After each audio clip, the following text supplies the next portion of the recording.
Бурхны хүү Баярбаатар байна. Ингээл 9 шидийн бодож хэвтгэе. Та нар шиг ингээд ялхай хайдал зүгээр хэвтчихийдэг гэж өөрсөж юм бодож байгаа шүү. Бурхны хүүд хийх ажил их вэ. Юм бодно гэж маш том ажил шүү дээ. Та нар ч онод ойлгохгүй л дээ. Ялангуяа манай намын толгой дээр харсан хоёроос ойлгохгүй байгаа шүү. Тэгэл ингээл бодоод байхад энэ Путин хурж арай үгцсэн юм шүү дээ. Яалтчгүй тэгж бодогдоод байгаа. Анх бол одоо ингээд Украин руу Орос дайрах гэж нэгдэг мэдээ бол нэг жил гараа явсан шүү дээ, тийм ээ. Би бол Украин руу дайрна гэдэгт юусоо итгэхгүй байсан. Тэгсэн чинь л нэг өдөр дайрцсан шүү дээ. Путин бол маш ухаантай хүн шүү дээ. Ер нь л төрсэн амт шүү дээ. Бас л Бурхны хөгч шүү дээ.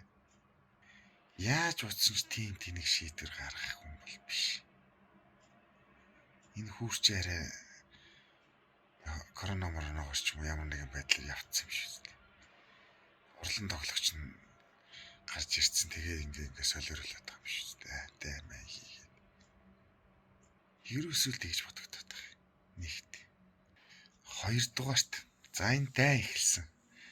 Дай эхлээд л сүр дүүлэнтэй дэлхийд даяар за тэрний дуурайгаад Монгол даяарч гэсэн сүртэй зарлж мэдээлж ирсэн. Манай энэ телевизээрээ элдв хангайн томч хэрэгтэй хэрэггүйнүүд. Орос 3 хоногийн дотор ялна. Орос 7 хоногийн дотор ялна. Орос 14 хоногийн дотор ялна мал нэг л. Сүрчин дээр чим ярьжсэн тийм ээ. Тэгтэн би лайв хийжсэн шүү дээ тийм ээ. Энэ дан 3-аас 4 жил үргэлжилнэ. Энэ моментыг ашиглаад энэ барууны орнууд Оросын хүчийг сулруулад хинч бол биш болох гэж оролдоноо. Тэгэхээр л бол энэ цаанаасаа нэлээх санхүүжилт аваад энэ дайм бол 3-аас 4 жил үргэлжилнэ гэж би тухайд хэлжсэн.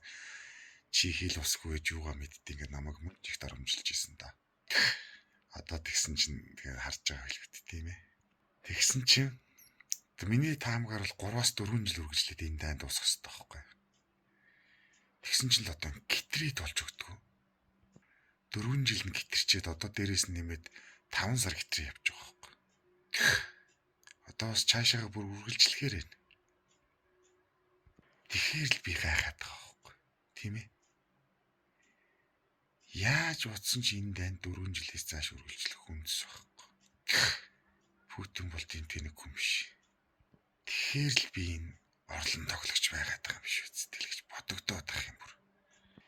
Эсвэл мань хүн нэг тийм маш одоо хүнд ямар нэгэн өвчтэй болчоод хэсэг хүмүүсийн атганд орчоод одоо нэг тийм гэрээ хорой марк юмд орчоод байгаа юм болов ч гэж бодогдож шиг. Тэгж бодсон ч гэсэн л өнөмшлөх байхад. Тийм манай хүн явцсан юм шиг санагдаад байгаа юм да. Тэгээ хэрвээ энэ дайнд энэ Оросууд ч ингээд ялагдаад ч юм уу гэрээ мэрээ байгуулад энэ дайныг дуусгачих ихлээр мэдээж хэрэг төр засагт солигдож таарна шүү дээ Орос. Тийм үстэй энэ том улс орондоо хохирол үзүүлсэн юм чинь. Тэгэхээр Путин буунаа. Буухлаар шинэ хүмүүс гарч ирнэ. Бүүн шалгалж хүлэг болно. Тэгэхээр нөгөө орны хүн тавьсан байсан бол энэ ч өстой улс орныг хамарсан асар том үүмэн саман гарч ирнэ. Тэгж л бодогдоод байна. Энэ дайм бол одоо ингээ удаа үргэлжлэх тусмал Оросод ашиггүй шүү дээ. Барууны орнуудад одоо хямрал болж ийн юмны өнөөс чинь тэгж ингэж ингээл гараад байгаа. Барууны улсууд гэдэг чинь ерөөсөө л Монгол шүү дээ. Хэдэн олигархууд манай Монголыг ч ерөөсөө нэг 10% олигарх барьж байгаа шүү дээ. Нэг хэдэн үсгтэй том компаниуд байдаг шүү дээ. Яг наана хөрх юм жаас хөрөлсөхийн их баяр илбэгдэрч одоо энэ аюу эрдэнэ учралгаар наана нэг хэдэн тийм ээ өдөртөд байгаа юм шиг харагдаж байгаа боловч яг жинхэнэ цаанаа бол нэг 10 хүн л өдөртөд байж байгаа шүү дээ Монголыг. Энэ хэд ч юм бол зүгээр чаваас утсан хөөхөлтэй шүү дээ. Өнөөдөр ардын намыг унгай гэх юм бол ганцхан цаанаас нь нөгөө хэд ч зохион байгуулаад манай намыг ингээл нөгөө намын ингэж гэдэл тэгэл арчилсан намын ялаа гараад ирнэ. Арчилсан намыг унгай гэвэл нөгөөдгийн сангуужүүлэл манай арчилсан намд юм тусаахгүй хатал тэгэл дуусаа шүү дээ. Яг л энэ Европ энэ барууны орнууд чи ижлэхий шүү дээ ерөөсөө л.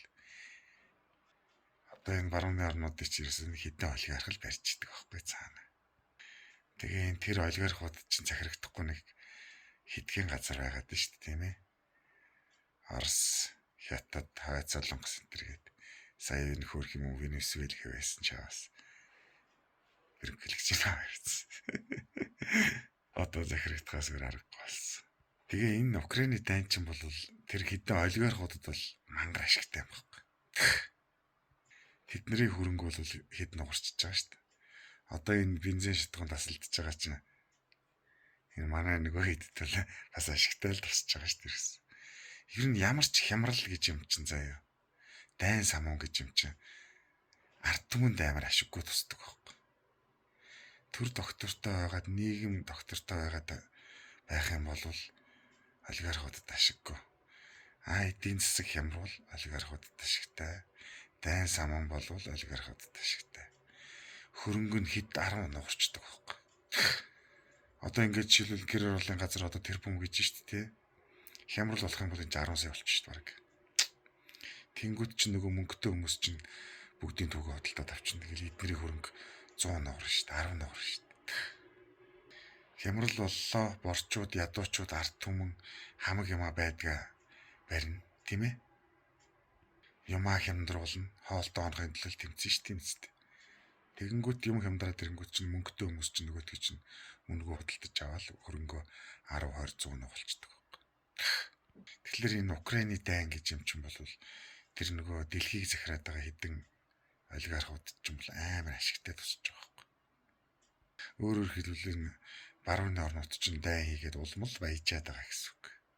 Тэгэл энэ дайны чинь Орос ингээд доош орчингууд чинь Венесуэл эдрийг дураараа хөрөнгөлөгч дистригэр авч явж штэ.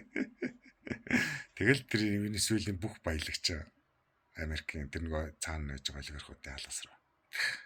Иран руу одоо ингээд дайрч байна. Иран хайрны хөрх муу санаатай нэлийн тисч шүү. Би бол Ираныг ингэж удаан тиснэ гэж зөндөө зүйдэлсэнгүй явлаа. Энийг бол бурхны хүнхээр алдлаа. Оршигоорой.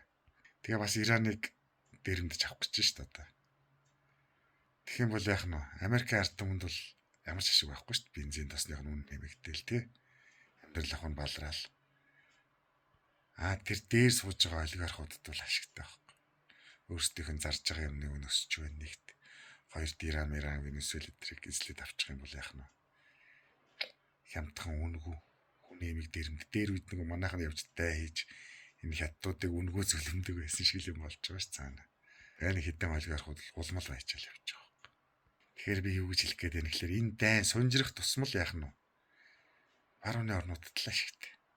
Орос улс зүгээр сөхрөн. Энийг тэгтээ мэдэхгүй биш штэ. Путин бол сайн мэдж байгаа ойлгомжтой. Бурхны өгчүүд ээ. Тэгээ яагаад энэ дайныг үргэлжлүүлээд байна гэдэг их сонирн байна. Тэгэхээр л энэ хөр явцсан юм шиг тэр лодогдоод ах юм. Арай бүр 17-8 он 15-6 оны үед явцсан юм шиг байна. Үрч. Сүүлийн хэдэн жилд нэг л хийвгүй болцсон ш Оросын эдийн засаг масыг зогсоол тий. 14 онд Сочиг олимп болдог тий. Тэрнээс хойш л Оросч ерөөсөө нэг эдийн засаг масыг өсгөө болол. Нэг хийвгүй болцсон шүү тий. Тэрний дараах л цасаар атсан юм шиг одоо хурж. За наац шиг баярлалаа баяртай.